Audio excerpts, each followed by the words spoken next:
Muy buenas noches, buenas tardes a todo en Europa, Ecuador y en cualquier otra parte del mundo. A quienes nos acompañan conectados en Zoom y a quienes nos ven a través de Facebook Live en varias páginas a nivel europeo y latinoamericano. Abrazos y bienvenidos. Desde el Enlace Latinoamericano Europeo les agradecemos mucho por colaborar con nosotros, participando en este conversatorio, asimismo a todo el equipo de trabajo que está haciendo esto posible. Un cordial saludo a Orlando Pérez, mi nombre es María y me encuentro en Italia.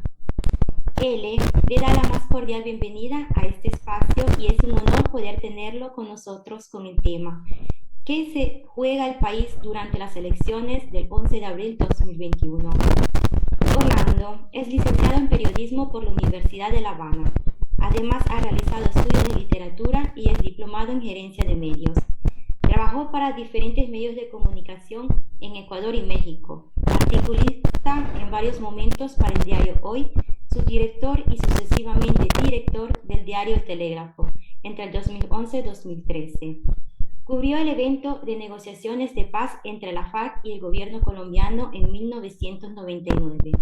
Fue coordinador nacional de la coalición Acceso para la elaboración de la Ley Orgánica de Transparencia y Acceso a la Información Pública de Ecuador entre 2006 y 2007.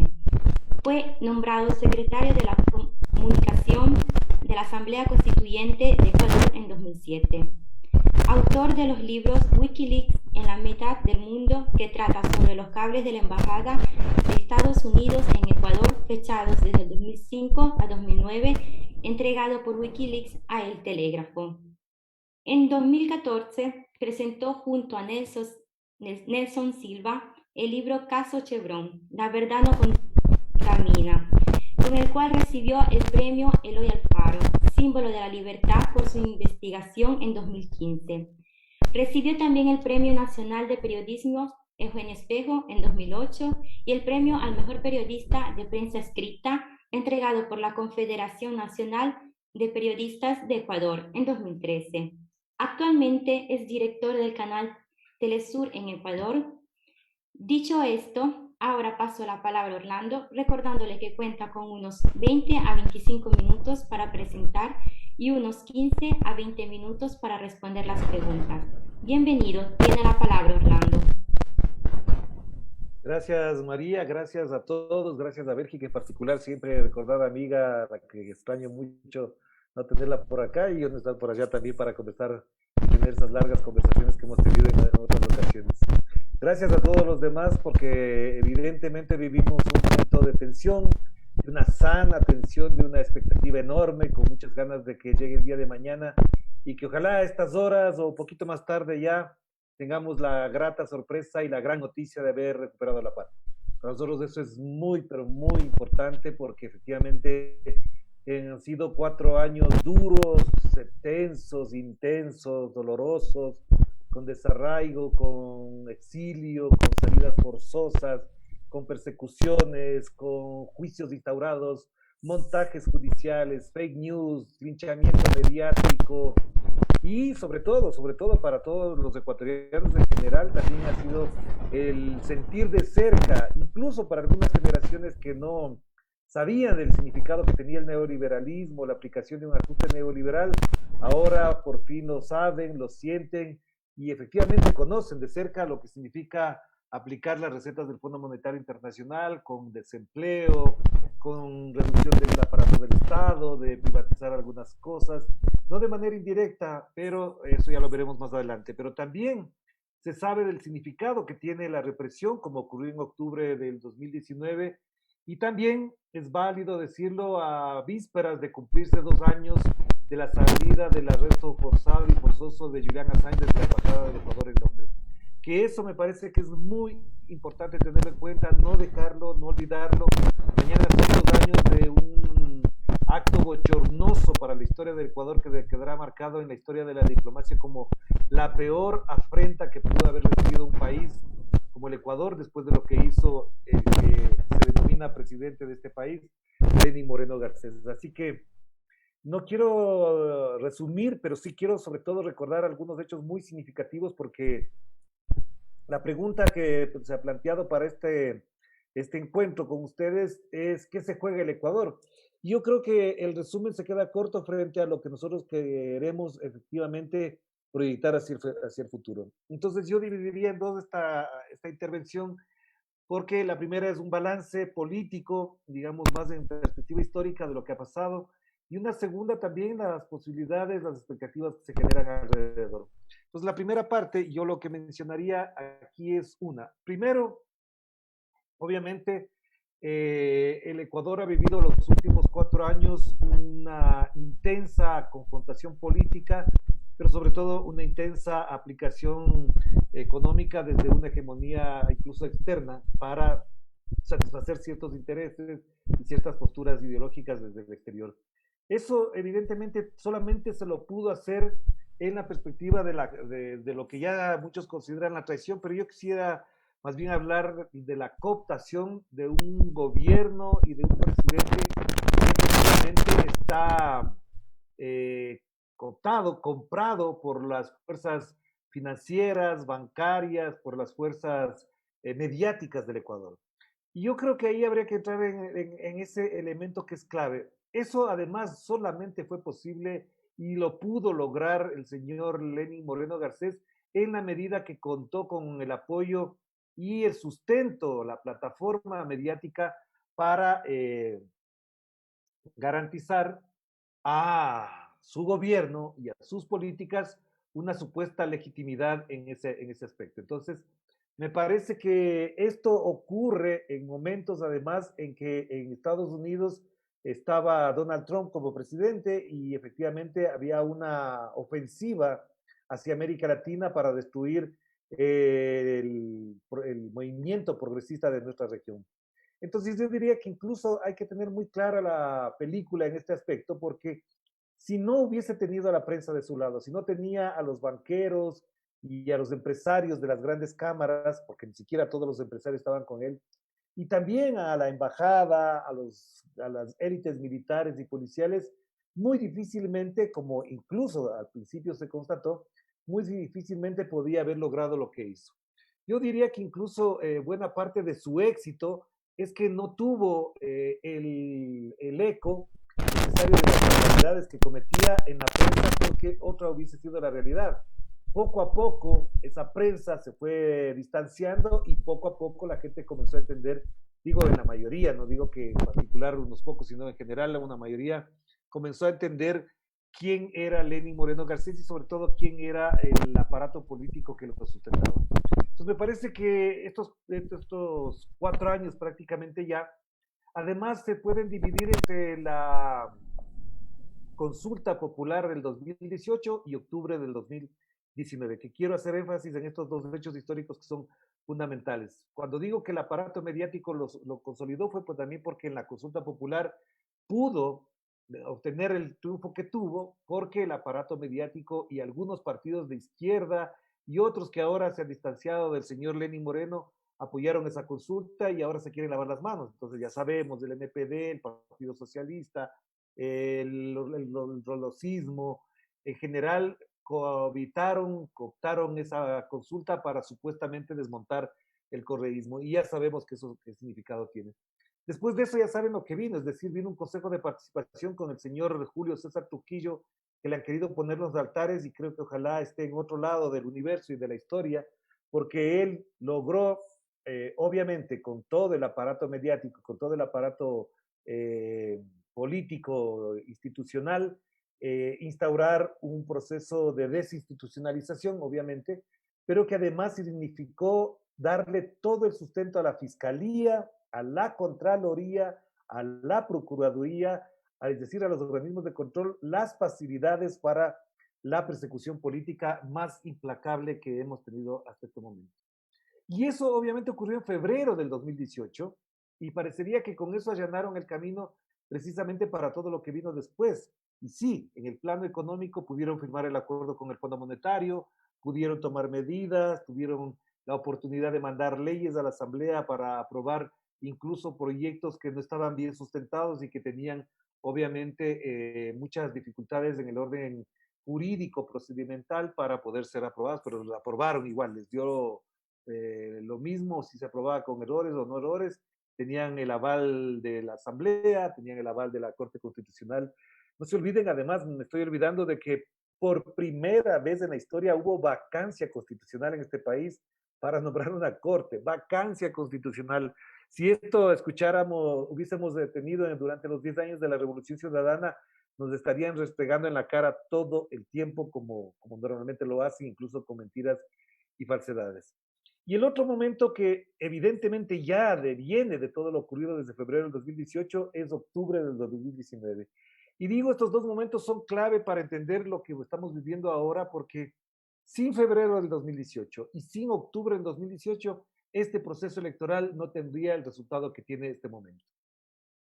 Y lo del 2019, no me quiero tampoco alejar de lo que decía al principio, para quienes se integran ahora, es que antes de octubre del 2017, del 2019, perdón, hay un acontecimiento que es doloroso, que es vergonzoso, que a mí en lo particular me duele mucho, no porque Julian Assange haya sido un amigo ni nada por el estilo, sino que fue un compañero de ruta en estas luchas que tenemos los periodistas. Y en el 11 de abril del 2019 apresan a Julian Assange, lo cual evidentemente les digo me causa un dolor todavía profundo y son 2 años de aquello y me duele que todavía él siga preso cuando ni siquiera hay un proceso instaurado en Suecia como es el que le mantuvo enjuiciado y pidió el asilo, es decir, ya no tiene ningún justificativo para tenerlo preso, pero ahí seguirá. Y eso solo pudo hacer con un canciller que quedará avergonzado para toda la historia. Y no se olviden que además en esos días detienen a Ola Vini con el argumento de que era amigo de Julian Assange y que era un hacker ruso. Es decir, se consolidó incluso en esa lógica desde febrero del 2018 hasta octubre, no quiero decir que después no haya ocurrido, pero les quiero plantear por qué, se consolidó incluso una forma de hacer política que era con base en la mentira. Mintieron sobre las razones por las que le sacaron de la embajada a Julian Assange, mintieron con la detención de Ola Vini, que hasta ahora no puede salir del país, sigue ahí, prácticamente sigue sentenciado a permanecer en este país y sin ninguna responsabilidad y sin ninguna culpa. Y entonces se dan cuenta, febrero logran la consulta y en abril 11 sacan. Pero ¿cómo lo hacen? Lo hacen sustentados en toda la corriente, en el relato y la narrativa mediática que le daba pie a él, entre comillas, supuestamente la opinión pública me dice a mí que yo tengo que hacer esto porque hay una corriente de opinión a favor de eso. Y de ese tipo de cosas se tomaron algunas medidas con base, entre comillas, a los titulares de la prensa en aquel entonces. Y con eso obviamente tenían todas las condiciones como para seguir avanzando. Firman en marzo el acuerdo con el Fondo Monetario Internacional, comienzan las reuniones ya para implementar el acuerdo con el Fondo Monetario Internacional que incluía lo que va a venir después y obviamente creían que iban a ser impunes y que iban a ser inmunes a la reacción popular. No se olviden además que en agosto de ese año la CONAIE tiene un consejo ampliado y advierte en ese momento, claro, el sector más, digamos, progresista de izquierda o más nacionalista de la CONAIE advierte de que hay que prepararse para un levantamiento popular si aplican las medidas económicas que luego aplicara Lenín Moreno. Y por eso es muy importante que tengamos presente aquello, porque efectivamente en ese momento se aplica ese paquete económico en octubre, pero previamente ya se habían ido consolidando, se habían ido construyendo algunas corrientes subterráneas de resistencia y de rechazo a la política de Lenín Moreno Garcés. Y se llega al 2019, octubre del 2019, con una medida que parecería que para ellos era fácil, que no tenía ningún problema, que tomar esa medida implicaba un trámite más y por eso cuando lanzan la medida el 1 de octubre no tienen ninguna dificultad, creen que todo va a estar bien y sorprendentemente, es importante recordarlo, quienes saltan primero, por ejemplo, son las fuerzas vivas del Carchi, después son los choferes, los transportistas, no son los correístas, no son los indígenas, y empieza a gestarse en el Ecuador, obviamente, un levantamiento popular que ya sabemos en qué terminó y cómo terminó. Pero ¿por qué me quiero detener en esto? Porque parecería que cuando las cosas se ven muy desde los medios de comunicación, ese levantamiento fue violento, ese levantamiento fue de anarquistas, de indios, incultos, etcétera, etcétera. Y no es cierto. Es verdad que los indígenas lideraron eso, pero el levantamiento no fue solamente de indígenas, por el contrario, el levantamiento fue popular. Quienes conocen de cerca esto saben que eso fue una movilización de muchos sectores con mucho apoyo popular, con apoyo de los sectores medios, de los universitarios, de los estudiantes. Y eso fue evidentemente una disputa muy profunda. Y ahí, por eso digo que me detengo, no estoy hablando de la protesta en sí, sino que la reacción fue tan violenta, pero tan violenta, que nadie se la esperó desde esa magnitud. Algunos incluso pensaron que era una marcha la que empezaba el 3 o 4 de octubre y que esa marcha terminaba 2 o 3 días después, porque creían, como ellos se habían planteado en la cabeza, que los correístas no tenían fuerza y que por lo tanto los indígenas ni siquiera llegarían. Pero yo lo que quiero destacar es que fue una violencia, la represión fue tan violenta que muchos saben, muchas personas conocen.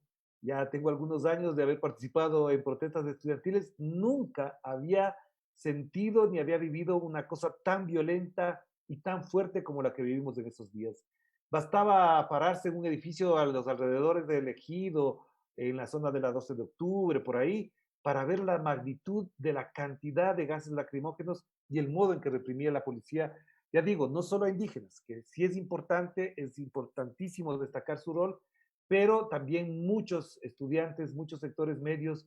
Yo estoy convencido porque lo vi, lo sentí de cerca. Llegaban jóvenes desde Carapungo, desde Calderón, desde la Villa Flora, desde Solanda, desde los alrededores del centro histórico de San Juan, de San Roque. Y ahí evidentemente hubo esa reacción que daba cuenta de un gobierno y de un régimen que no tomaba sus decisiones solo y que ahí aparecieron dos personajes o surgieron, se evidenciaron, se retrataron tal cuales son la señora María Paula Romo y el señor Osvaldo Jarrín. Osvaldo Jarrín, algunos sabrán, es de esos generales de vieja tradición de la Ley de Seguridad Nacional, de la doctrina de seguridad nacional, que ve cucos y fantasmas como enemigos internos a quienes se opongan al régimen establecido. Y yo creo que incluso, no voy a deslindar las responsabilidades, más grave eran los discursos de él que los de la propia María Paula Romo. Pero militar, con la protección de los medios de comunicación y de la embajada, por supuesto, ha quedado impune. Pero por supuesto, la responsabilidad mayor se la lleva la señora ministra de Gobierno, María Paula Romo, porque efectivamente ella conducía la política de represión. Y fíjense en que ahí ocurre un detalle que da cuenta de cómo ni siquiera Lenín Moreno era el más indicado para trabajar en eso, sino que inmediatamente se lo sacan de Quito, se lo llevan a Guayaquil. Y se lo llevan a Guayaquil para supuestamente evitar que las fuerzas populares se tomen el palacio y con eso se tumben al gobierno. Y fue una jugada maestra, pero evidentemente esa es la jugada que ya tienen los estrategas militares para salvar a un presidente que está manejado y protegido por la embajada y las fuerzas militares. Y por eso digo que esos dos hechos son muy importantes, porque después del 2019, obviamente hay un elemento que cuenta mucho en esta situación. Ese levantamiento popular terminó con las medidas y evidentemente frenó lo que podía haber sido mucho más agresivo después y que para suerte del gobierno le llegó la pandemia. Porque ninguna otra medida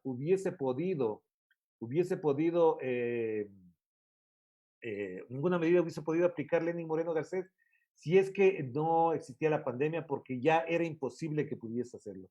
Y obviamente ahí hay cosas que se pueden tratar más adelante. Entonces, ¿por qué quiero mencionar esto? Porque ahora, en febrero y en abril del 2021, obviamente las elecciones dan muestra, evidencian, ponen en relieve mayor la reacción de la ciudadanía votando por los candidatos de la Revolución Ciudadana y del movimiento indígena. Por eso es importante entender que no es gratuito el resultado que tuvimos de febrero, el 7 de febrero pasado, porque efectivamente ahí, si ustedes se dan cuenta, la suma de los votos del sector de la derecha son pocos, son realmente pocos. Pongamos 20% del señor Guillermo Lazo, más el 3 o 4% de Lucio Gutiérrez y demás, no suman ni siquiera el 25%, es decir, no tuvieron ni el 25% de apoyo. En cambio, que las fuerzas políticas más activas, más representativas de la resistencia en principio a la consulta que de parte de la Revolución Ciudadana y del movimiento indígena en octubre del 2019, con la Revolución Ciudadana también ahí, aunque en calidad más de víctimas que de protagonistas, porque no se olviden que apenas empieza la represión, lo primero que hacen es meter preso a Virgilio, a Paola Pavón, a Cristian González, a allanar casas, a buscarnos. Hay gente que está aquí que sabe perfectamente que nos buscaban, que nos pinchaban los teléfonos, es decir, nos buscaban. Si no nos hubiésemos escondido y hubiésemos cuidado nuestra forma de conducirnos, podrían habernos llevado presos a medio mundo y esa era la opción, aniquilarnos. Y entonces eso es lo que explica abril del 2021, que tengamos estos resultados y que ahora las grandes posibilidades de respuesta sean a favor de la Revolución Ciudadana en la candidatura de Andrés Arauz. Para no robarles más tiempo y pasar a las preguntas inmediatamente después, sí quiero señalar dos ejes de análisis para lo que viene en adelante. Yo digo que confío, obviamente, por las encuestas, por el espíritu que se vive en la calle, por los comentarios que hay entre la gente, etcétera, que Andrés Arauz ganará las elecciones al menos entre un 7 y un 10% de diferencia, que es lo que todos confiamos para evitar la posibilidad de un fraude. Pero ese triunfo también, obviamente, está presionado, está marcado, digamos la palabra más adecuada, está marcado porque la gestión del gobierno de Andrés Arauz tendrá como grandes opositores a los medios de comunicación otra vez. Tendrá al financiamiento de los bancos hacia esos medios de comunicación que trabajan permanentemente por minar la credibilidad, por desfigurar la imagen legítima de un candidato, de un presidente, y también por convertir a la información, a las fake news y demás, en la gran herramienta de oposición y de desprestigio, como ya pasó en la época de Rafael Correa. Y eso creo que es uno de los retos grandes. Ahí se juega, por ejemplo, la legitimidad del gobierno, porque hay que legitimarlo con acciones, hay que legitimarlo con el trabajo, hay que legitimarlo con el apoyo popular. Y obviamente un triunfo de esta naturaleza podría significar incluso un aliento a organizaciones populares, a líderes sociales para reorganizarse, replantearse, resignificar incluso sus planteamientos de lucha a propósito de la llegada del nuevo gobierno. Y por otro lado, obviamente está el otro eje de análisis que hay que considerarlo. Estamos en medio de una crisis económica y de una catástrofe sanitaria. Y la primera responsabilidad, quizás la más urgente, la más inmediata y la más incluso responsable, será atacar la pandemia y esa será, creo, la tarea fundamental y primordial de Andrés Arauz y quien sea su ministro o ministra de Salud, que esa es la tarea inmediata. Esa es una de las tareas urgentes y sobre eso habrá, obviamente, no se sorprenda a nadie, ataques, desinformación, etcétera, etcétera. Y creo que si esa tarea se puede cumplir a cabalidad o por lo menos en un 90% de eficiencia, creo que se dará un salto muy importante. Pero el otro elemento también es la crisis económica. Y la crisis económica no solamente es ecuatoriana, así como no es la pandemia solamente del Ecuador, sino es una crisis económica mundial. Fíjese cómo está planteando Joe Biden el incremento de las tasas fiscales para poder recaudar más plata. Se está pensando incluso que los paraísos fiscales podrían caerse ahora cuando se comiencen a cobrar tasas de sobresalida de capitales. Es decir, hay medidas que se tienen que tomar urgentemente que a lo mejor no siendo, digamos, tan populares para algunos, sí para los medios sean impopulares y comiencen a decir que esas no son las medidas adecuadas. Ya lo han hecho, ya han empezado a decir que van a vaciar la reserva monetaria, que se van a tomar la plata de los clientes y estoy seguro que el día en que tome la medida de $1,000 para 1 millón de familias, dirán que están vaciando la reserva monetaria y que ponen en peligro la dolarización inmediatamente. Y eso me parece que pasa también por un elemento clave. Sin mucha plata, sin condiciones adecuadas en la crisis económica, hay que rescatar la economía y el rol de regulador del Estado sobre la economía. Y eso evidentemente tendrá la oposición de los grandes banqueros, de las grandes empresas, y ya veremos la respuesta. Entonces yo sí creo que lo que se juega, para cerrar ahora sí, es uno, la recuperación del Estado como un factor fundamental en la recuperación económica y en el ataque a la pandemia, y dos, la implementación de una política dura, fuerte, con legitimidad, con autoridad, incluso hasta con creatividad para contraponer y resistir a la embestida que vendrá de medios de comunicación, de supuestos analistas, de empresarios, de banqueros y de cierta embajada. Hasta ahí llegaría yo. Si hay preguntas, encantado. Muchas gracias, Orlando, por tu ponencia. En este momento pasamos a la ronda de preguntas. Invitamos a todas las personas que se encuentran en la plataforma Zoom y también a quienes nos siguen en Facebook Live y en YouTube que puedan hacer sus preguntas. En el caso de las redes sociales, las pueden dejar sus comentarios y el equipo técnico me las hace llegar y yo las hago a Orlando. Y para el caso de las personas que están en YouTube, en Facebook, en Zoom, perdón, pueden hacerlo de forma directa. Tengo una primera pregunta, Orlando, que nos hace Cristian Mendoza. Cristian dice, todas las encuestas dan vencedor a Arauz. En el caso de un fraude, ¿qué toca, teniendo de referencia el reciente golpe de Estado en Bolivia? Mira, yo creo que lo fundamental ahorita es garantizar la participación ciudadana en las urnas, es decir, que la gente vaya a votar. Me parece que eso es muy importante porque eso va a sumar, va a garantizar que el nivel de participación elevado permita un caudal mucho más amplio de votos.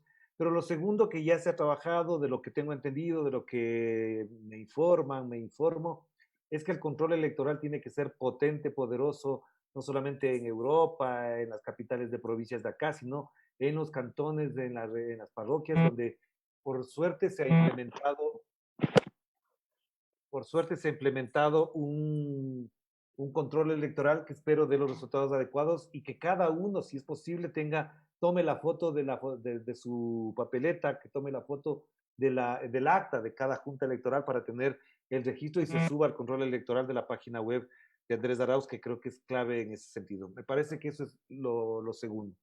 Y lo tercero es obviamente defender la victoria, defender una victoria con toda la cantidad de información que se pueda distribuir, que se pueda difundir. Es importante abrir todos los canales de información de redes sociales, de grupos de WhatsApp, de medios de comunicación, hacer vocerías para poder defender esa victoria, porque ya tenemos experiencia de que ellos pueden manipular no las cifras en particular, sino la mentira, perdón, el resultado para de alguna manera crearle, desde una mentira, crearle una supuesta verdad y una verdad con la cual van a manejar la movilización y el ataque frontal para legitimar al próximo gobierno.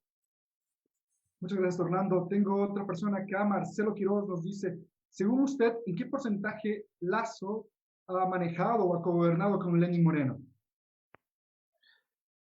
Bueno, eso a mí me parece que hay varias evidencias, ¿no? Hay varios indicios. Uno, por ejemplo, puso de ministro de Economía a su asesor, el señor Richard Martínez. Eso obviamente nadie lo va a decir que Richard Martínez era de izquierda, que Richard Martínez estuvo en los primeros años de la Revolución Ciudadana o que Richard Martínez era un ciudadano ajeno a la política. No, al contrario, se lo veía constantemente sentado al lado del señor Guillermo Lazo y obviamente tener al ministro de Finanzas como el ministro que dirige la política económica de mi sector, obviamente eso me da una garantía. Segundo, puso a María Paula Romo, puso a Juan Sebastián Roldán prácticamente en el despacho de Lenín Moreno, y ellos obviamente son personas que incluso por boca del señor Guillermo Lazo eran de absoluta confianza, eran con quienes dialogaban y con quienes además pactaban, hacían los acuerdos legislativos para las votaciones en la Asamblea. Ahora, si quieren deslindar, ayer estuve en un debate con el señor Luis Eduardo Vivanco y decía que Alianza País y el correísmo votaron juntos. Eso, obviamente, ¿cómo le dice a uno, a un periodista que está mintiendo? Cuando lees que votaban todos juntos, pero otras, la mayoría de las leyes, como la ley humanitaria, la votaron morenistas, lacistas, Pachacuti, además ahí. Entonces, ¿en qué porcentaje? Yo creo que el propio Guillermo Lazo dijo, yo no cambié, el que cambió fue él. Él acogió mi programa, él acogió mis postulados, él acogió mis propuestas de gobierno. Entonces, yo creo que es más, Guillermo Lazo, si hubiese sido presidente, no hubiese podido aplicar todo el programa que Lenín Moreno aplicó, porque habría habido resistencia a eso. Pero entonces, en ese elemento a mí me parece que el lavarse ahora la imagen, descolgarse de Lenín Moreno, no les alcanza, no les va a alcanzar. Está muy claro que lo que dice Lenín Moreno es lo que haría un Lazo en el gobierno, lo que dice, lo que dijo Lasso, lo hizo Lenín Moreno, y por lo tanto no cabe duda que ahí hay una corresponsabilidad política, incluso una responsabilidad compartida de lo ocurrido en octubre. El señor Lasso dijo todo el tiempo que había que tener mano dura para eso. Y ahora se quiere lavar las manos, y por eso creo yo que marca un hito muy importante en la segunda vuelta electoral, lo ocurrido en Guamote. Algunos ya lo llaman el guamotazo. Es de cuando Lasso, sin sentir, porque como no lee la prensa, como cree que lo que la prensa le dice es lo único que cuenta, nunca entendió que en Guamote hubo un muerto, que hubo una manifestación de protesta, y lo que hace Delfín Quispe es cruzar la camioneta nada más ahí para que no entre, pero miren cómo terminó la camioneta de él, destrozada completamente. No hay una sola imagen que pruebe que las personas de Guamote atacaron al señor Guillermo Lasso, pero la prensa salió a decir que ha sido atacado.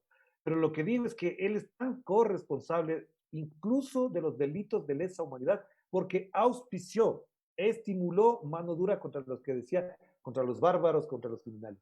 Y eso creo que además también da cuenta de la postura que tiene el movimiento indígena en la segunda vuelta. Más allá de las diferencias, lo que ha dicho Jaime Vargas, lo que ha dicho Delfín Quispe, lo que ha dicho la FEINE, la FEI y otras organizaciones indígenas, es que evidentemente con Guillermo Lasso en el poder se repetiría con más agudez y con más fuerza la represión que instauró el señor Lenín Moreno Garcés. Por eso creo que esto es muy importante entender, porque además esas expresiones racistas, por ejemplo, de un Carlos Vera que dice que tener al movimiento indígena de su lado, es decir, con Guillermo Lasso, sería como tener un cangrejo en la bragueta. Eso, por ejemplo, fue muy importante que ocurriera.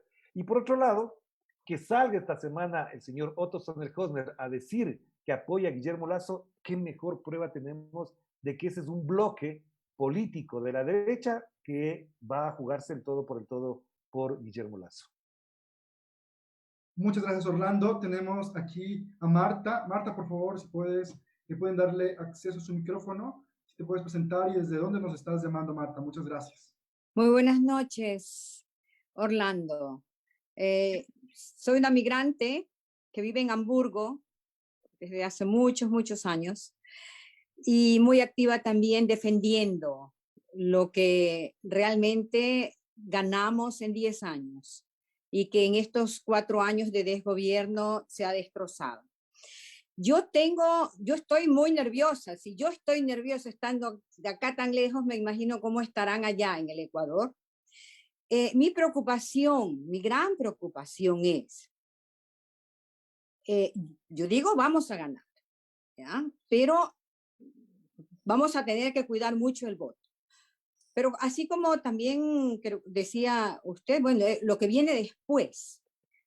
Hoy hubo una conferencia de prensa de la bancada de la Revolución Ciudadana para dar a conocer al público qué significa realmente la ley de defensa para la dolarización. ¿Qué pasa si esa ley es aprobada en la Asamblea? ¿Le amarran las manos a nuestro futuro presidente? Esa es una, porque la situación económica es mundialmente muy difícil, pero allí habría la oportunidad, con ese dinero que hay, que está en Suiza, habría la oportunidad de reactivar la economía. Bueno, esa es la una. Y la segunda es realmente como usted también lo mencionó, cómo va a manejar la prensa también, la prensa que es odiadora y emana veneno, podría decirse así. Hoy, por ejemplo, fue despedido Edu Andino por haber hecho comentarios sobre los ancianos que estaban esperando las colas. Ya él creo que empezó con un programa, no recuerdo cómo se llama, un nuevo programa, lo han despedido. Ha estado muchos años el joven allí trabajando. Entonces yo digo, vendrán más despidos de los medios, vendrá una guerra prácticamente. ¿Y cómo puede la ciudadanía apoyar allí? Yo creo que allí vamos a jugar todos una función, creo, va a ser bastante difícil, pero ¿qué podemos hacer? Mejor así, ¿qué podemos hacer? A ver, ahí hay dos preguntas. La primera sobre la ley del Banco Central me parece que espero, por los cálculos que hay, que no le alcance el tiempo al gobierno ni a la asamblea para aprobar una ley que obviamente quiere atar de manos al próximo gobierno para poder utilizar los recursos públicos en función de las necesidades públicas. Espero que no ocurra, pero de todas maneras, de ocurrir, evidentemente hay que pensar en que la futura legislatura haga los cambios necesarios, las decisiones adecuadas. Obviamente hay recursos, mecanismos, herramientas técnico-jurídicas que pueden ayudar para eso.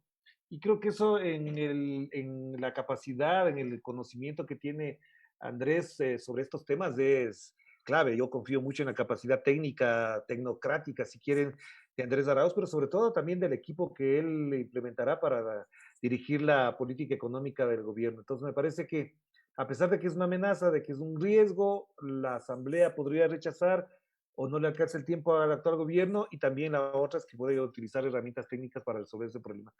Porque evidentemente ahí hay un asunto que es de fondo, es decir, estoy casi convencido, y ese casi puede ser una milésima nada más, de que el gobierno de Lenín Moreno, si gana Andrés Arauz, va a dejar las arcas vacías. Acuérdense de mí, si quieren verlo así, va a pagar, va a cambiar los presupuestos de gasto corriente a gasto de inversión para que se quede sin plata el próximo gobierno y en 6 meses se produzca un levantamiento popular diciendo que no puede resolver los problemas, pero creo que ahí hay que trabajar mucho. En lo otro, efectivamente hay una deficiencia que no es culpa de nadie, sino que dadas las circunstancias ocurridas, que la comunicación no ha sido suficiente, no ha sido poderosa. Primero, porque no tenemos medios de comunicación. Segundo, porque no tenemos recursos. Tercero, porque los medios de comunicación grandes, no solamente nacionales, sino internacionales, han estado muy activos para desvirtuar cualquier cosa. Pero también es cierto que lo que pasó, por ejemplo, en Bolivia, la experiencia de Bolivia nos enseña mucho. Apenas se llega al gobierno, apenas se comienzan a tomar medidas, algunos medios de comunicación y algunos periodistas comenzarán a hablar de eso. Y creo que es importante retomar los medios públicos. Es importante tener buenas alianzas y buenas relaciones con los medios comunitarios, fundamentalmente con los medios comunitarios y regionales. Creo que esa es la mejor estrategia. Pero también, obviamente, está en la capacidad de comunicación del presidente Andrés Arauz desde el 24 de mayo. Me parece que eso es muy importante porque si hay que romper el cerco mediático, será primero con la verdad, segundo con la amplificación y la difusión masiva de las políticas y de las acciones que se toman y se hacen. Y tercer lugar, me parece que hay que tener buenos aliados. Me parece que los mejores aliados son los medios comunitarios, los medios regionales y también me olvidaba los medios digitales, las plataformas digitales que han jugado un rol súper importante para resistir estos años. Muchas gracias, Marta. Muchas gracias, Orlando, por tus preguntas y respuestas. Bueno, quisiera, antes de avanzar, aquí tenemos a Eduardo Caviedes, quien es uno de los asambleístas electos por Europa. Sabemos, Eduardo, que estuviste hace poco tiempo con COVID. Esperemos que te estés recuperando muy bien. No sé si quisieras interactuar o hacer alguna pregunta a Orlando.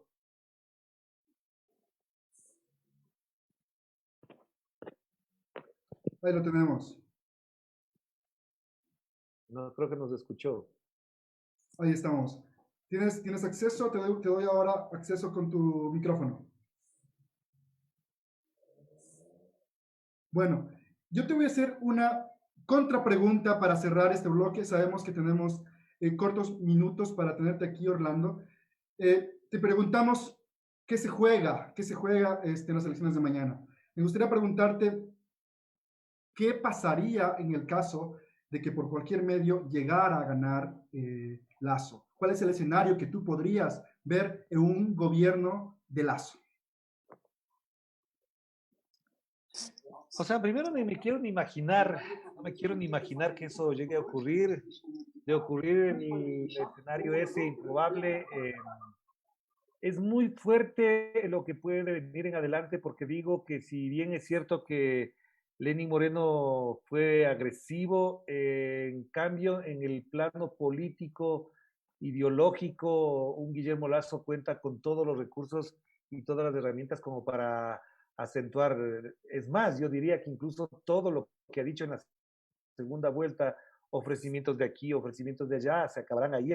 Desde el segundo día empezará a decir las medidas reales que él iba a tomar, empezará a hablar exactamente de lo que él quiere para este país y todo eso que hablaba de que los indígenas, los pobres y todo lo demás quedará vacío de contenido o ausente en su discurso cotidiano. No me lo quiero imaginar, pero también al mismo tiempo me parece que en ese caso va a tener un enorme apoyo de los medios de comunicación, como es natural, pero al mismo tiempo me parece que sería un momento de, de empezar a pensar en un nivel de resistencia que no necesariamente pasa por la Revolución Ciudadana, sino por la sociedad en general. Yo no sé, no me atrevo a decir, no soy futurólogo, pero un gobierno de Guillermo Lasso con medidas neoliberales, sin atender adecuadamente la pandemia, vacunando a sus amigos, puede llevar al movimiento indígena también a otro levantamiento popular. Ahí yo creo que las cosas estarán mucho más complicadas, serán incluso un nivel de represión mucho más agudo. No se olviden que se han preparado los policías, los militares, o quizás los aparatos de inteligencia después de octubre del 2019 se han preparado increíblemente, han comprado herramientas, ¿cómo es? Armamento, aparatos de inteligencia, o sea, se han preparado bien. No se olviden que tenemos incluso una base de operaciones ya ni siquiera física, sino digital. Los estados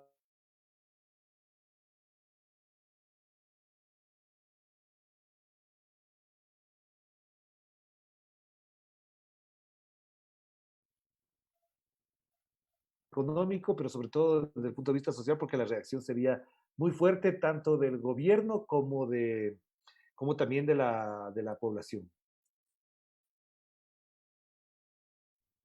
Muchas gracias, Orlando.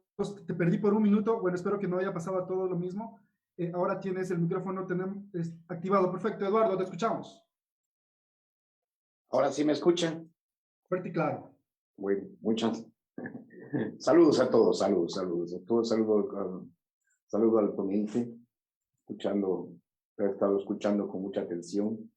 Poco a poco me voy recuperando de mi capacidad mental, porque este COVID de la cepa inglesa, la verdad que ha sido una cosa bastante dura. Solo aprovechar la oportunidad de decirles ahora, tomen distancia, utilicen la máscara. El COVID no es solamente una infección, una gripe, que ataca todo el cuerpo. Para mí fue muy penoso ver que perdí hasta la facultad de poder leer, que no podía ya ni leer ni poderme grabar. Tengo ya 4 días que estoy ya caminando y comiendo casi normalmente. Por eso aproveché cuando vi esta conversación, aproveché por lo menos para volver a conectar mis neuronas a lo que está pasando en el Ecuador. Y yo quiero hacer una pregunta muy directa a Orlando, muy directa, porque una de mis metas personales, mis sueños personales, ahora, bueno, yo he sido elegido asambleísta alterno.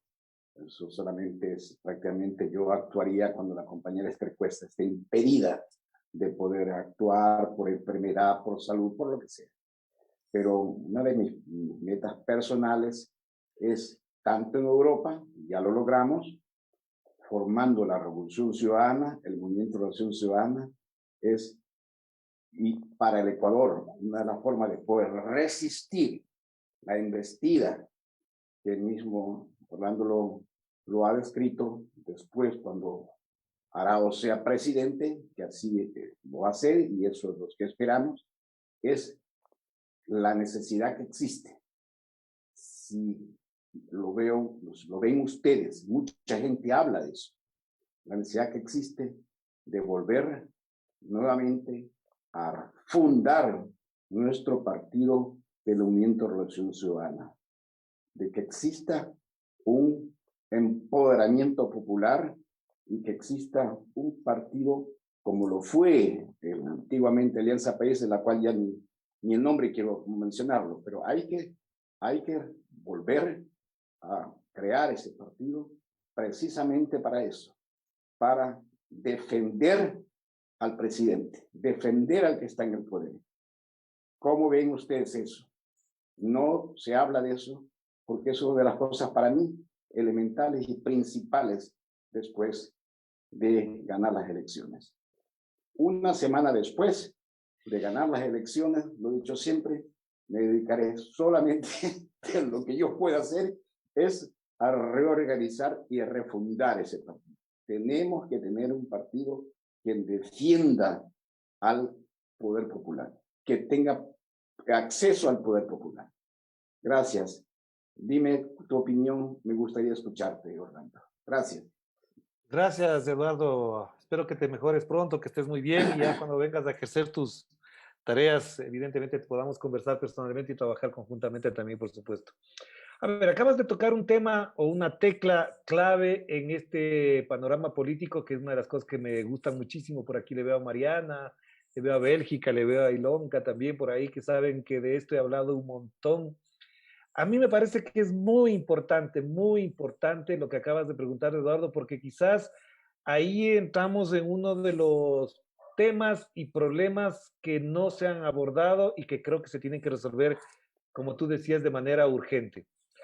A mí me parece, obviamente, que sin organización política, sin un partido político sólido, que se ancle a las realidades contemporáneas, a las incluso herramientas tecnológicas y de organización digital que ahora corresponden por las circunstancias que estamos, obviamente el sostenimiento de un gobierno por sí solo no es suficiente, no alcanza. Es decir, no alcanza con tener un gobierno para desarrollar un proyecto político. Y eso ya lo vimos, ya lo experimentamos. Y además, diría yo, autocríticamente también ya lo advertimos en determinado momento. Yo me acuerdo, por eso mencionaba a las compañeras que están acá, que cuando hicimos la convención de Europa, cuando yo fui allá a Europa a hacer la primera convención en el año 2010, noviembre, octubre del año 2010, buena parte de la gran discusión que tuvimos en ese momento era eso, la construcción de un movimiento político que tuviese tres funciones fundamentales. La una, evidentemente, el sostenimiento, el desarrollo del proyecto político estando en el gobierno, obviamente. Dos, la formación y la capacitación de compañeros y compañeras para abordar las tareas del gobierno y de la gestión política en los territorios, que eso es muy importante, formación, capacitación. Yo no creo que sea suficiente con tener un cargo, que eso obviamente nos trae muchas complicaciones. Y ahí se cometieron errores como, por ejemplo, creer que alguien tenía un cargo y por lo tanto era nuestro gran compañero y nuestro gran comandante o nuestro gran director o nuestro gran cuadro. No, yo creo que ese es un error que habrá que corregir. No basta con ser ministro o ser subsecretario como para ser líder político. Ahí, obviamente, creo que muchas veces insistió y repitió Rafael Correa, pero no sé si se asimiló, incluso en su entorno más cercano, que se necesitan cuadros políticos para trabajar, pero también se necesitan técnicos que tengan capacidad de acción política. Y eso creo que es clave este momento. Hay compañeros y compañeras que pasaron por la asamblea que nadie se acuerda de ellos porque no hicieron política, no le hicieron la política.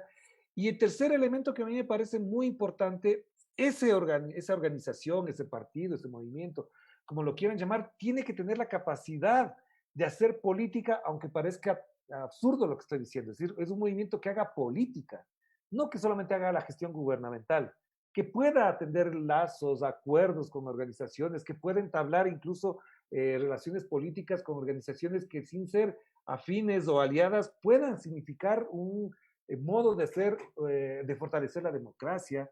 Y también esa organización política, haciendo política, debe ir evaluando las perspectivas inmediatas de ajustes necesarios, de discusiones internas, de críticas que se puedan manejar a nivel interno para poder mejorar las cosas. Y que no por ser ministro o por ser asambleísta ya no se tenga la posibilidad de recibir una crítica, por ejemplo, o de participar y de rendir cuentas a la población y rendirle cuentas a la propia organización. A mí me parece que eso es fundamental. Y un elemento que añadiría, que ahora se me viene a la mente y que por ustedes están allá, es muy importante, es que un partido político sin una red internacional de apoyo no funciona. Fíjense en que ha sido muy importante para la candidatura de Andrés Arauz el apoyo internacional de Alberto Fernández, de Andrés Manuel López Obrador, de Evo Morales en su momento, de Luis Arce Catacora, de las dirigencias y de las figuras internacionales que han estado en la Internacional Progresista, de gente como Enrique Zominami desde Chile, desde Verónica Mendoza. Es decir, hay que contar con una red internacional de apoyo que aparte de amplificar las denuncias, amplificar las propuestas, de desarrollar acciones de orden político, diplomático, internacional, también sea una retaguardia en momentos de crisis que son muy importantes. Y yo creo que ese otro elemento fundamental de una red internacional de apoyo también no es solamente para defendernos, sino también para acompañar procesos en América Latina y en Europa. Por ejemplo, las elecciones de Perú, que serán en segunda vuelta, es muy importante que gane una Verónica Mendoza, que en Colombia gane un Gustavo Petro. Es decir, que se recupere el Partido de los Trabajadores en Brasil, que la Asamblea Constitucional de Chile sea mayoritariamente de mujeres progresistas, de mujeres que forjaron esta lucha del cambio en Chile. Entonces me parece que eso, Eduardo, es clave, es muy importante, y para eso hay que tener no solamente la preparación y la capacidad, sino también la enorme responsabilidad y la convicción para hacerlo.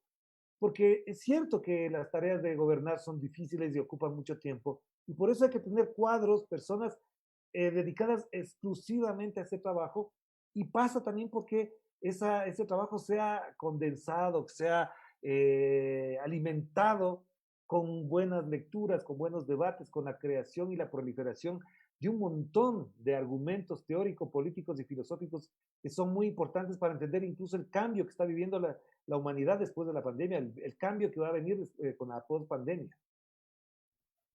Muchas gracias, Eduardo, y muchas gracias, Orlando. Lo que tú acabas de decir, Orlando, es realmente lo que marca la línea roja entre los aciertos y los errores.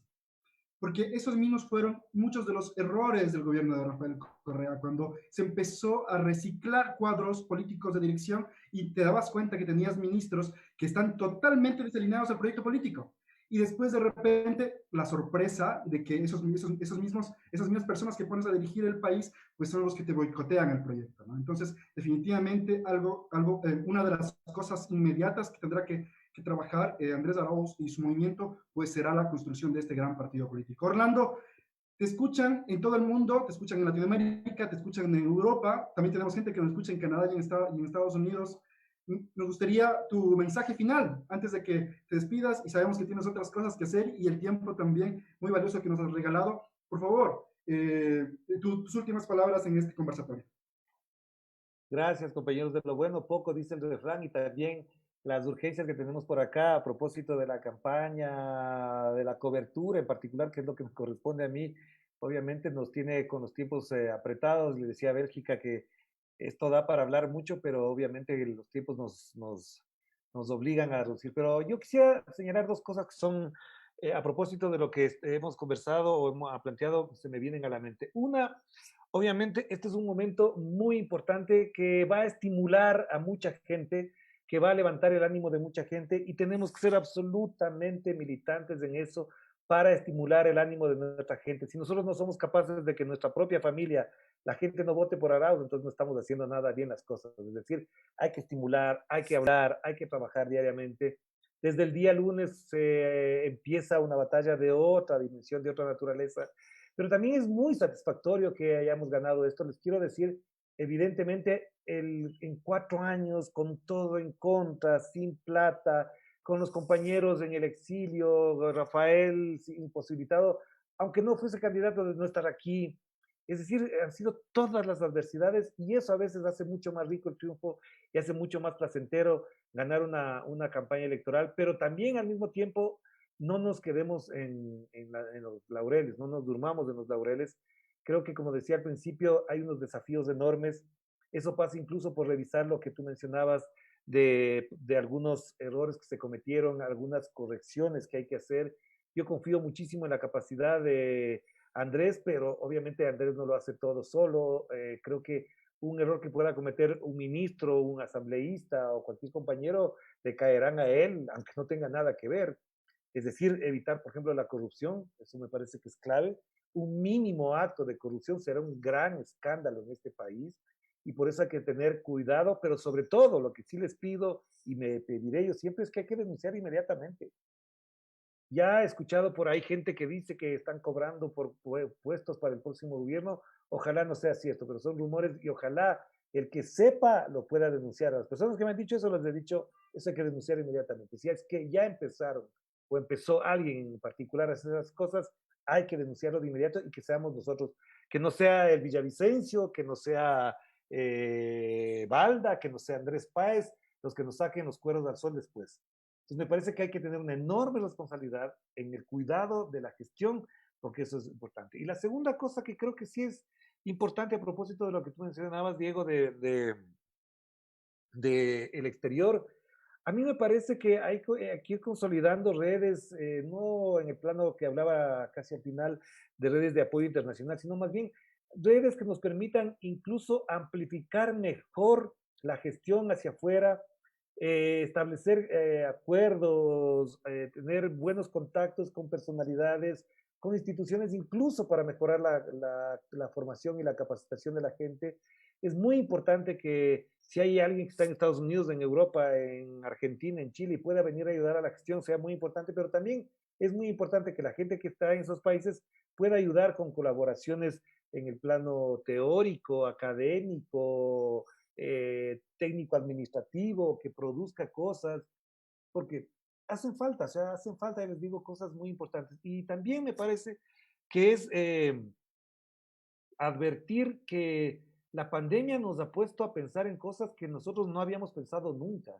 Es decir, la pandemia nos ha obligado a pensar cómo podrá ser una sociedad del teletrabajo, cómo será la sociedad de la telemedicina, cómo será la sociedad de la teleeducación. Estos, por ejemplo, son retos muy complicados y yo creo que ahí el aprendizaje que ustedes puedan hacer, por ejemplo, la gente que está en Europa, de las experiencias de Europa en cuanto a telemedicina, teletrabajo, teleeducación, es muy importante ahora, porque no es fácil, o sea, no es fácil avanzar en un país donde los niños no puedan tener todos educación. Ustedes saben que la pandemia ha agrietado más entre los más pobres y los más ricos, porque los pobres no tienen conexión y por lo tanto dejaron de estudiar, no pueden ir a recibir clases, y también la gente pobre no ha podido acceder a la medicina, a la prevención inmediata. Entonces, es muy importante que podamos trabajar en esta demanda casi que vital de vida o muerte que es la pospandemia. Y es un aprendizaje que nos obligará también a pensar hasta dónde tenemos la capacidad y la potencialidad para generar recursos propios, salidas propias. Fíjese en lo que hace Cuba. Cuba con todo 60 años de bloqueo es el único país latinoamericano que está produciendo la vacuna. El único, con todas las dificultades, es decir, con todo el bloqueo que implica eso, es el único país que produce. Ese debe ser nuestro horizonte. Sí, trabajar para proyectos que nos enorgullezcan, que nos estimulen, que nos entusiasmen, pero que sean, digamos, herencias para las futuras generaciones de pleno orgullo por lo que hacemos. Y también, finalmente, para despedirme, compañeros y compañeras, agradecerles porque sé que todos los que están aquí, no me cabe la menor duda, todos los que están aquí han sido compañeros muy, pero muy valiosos en sostener este proceso.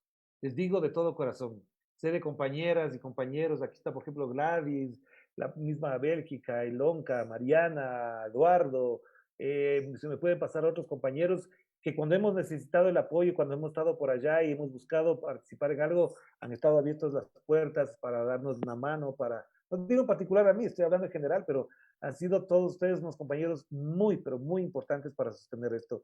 Y además han sido los compañeros que no se viraron, que no traicionaron, que fueron consecuentes, que quizás en algún momento comenzaron a dudar, pero se dieron cuenta que efectivamente cuando se tienen los principios sólidos no hay por dónde. Se puede dudar medio segundo, pero al medio segundo posterior uno dice, es por aquí el camino. Así que agradecerles a ustedes por haber sostenido todos estos años y ojalá mañana tengamos una satisfacción enorme de ganar esas elecciones que serán un enorme triunfo, de verdad. Muchas gracias, Orlando. Te agradecemos mucho por tu tiempo, por las palabras, por la conferencia, por la charla que has podido brindar con nosotros. Agradecemos también a todas las personas que están en la plataforma de Zoom y en Facebook Live. Este espacio, el Enlace Latinoamericano Europeo versión Ecuador, es un proyecto de migrantes ecuatorianos y latinoamericanos en Europa, que buscamos construir de manera participativa y consensuada un espacio de integración y de unión en lo cultural, lo social y lo político. La próxima semana estaremos abordando el tema del significado de las elecciones de Ecuador para América Latina desde una perspectiva histórica, junto a Juan Pazmiño, quien es académico e historiador. Lo último que me gustaría decir es que les animamos mañana a tomar conscientemente una decisión por el voto. Mañana se juegan dos modelos totalmente distintos de gobierno. Por un lado, el uno que quiere destruir al Estado, que quiere destruir lo público, y por otro lado, el que lo quiere fortalecer. Por un lado está un proyecto político que lo que busca es el privilegio y otro proyecto político que lo que busca es el bien común para todas y para todos. No voy a decir nada más porque respeto mucho la votación de todas las personas que nos escuchan en las redes, pero sabemos que nosotros tenemos que mañana ir a recuperar la patria. Muchas gracias a todas y a todos.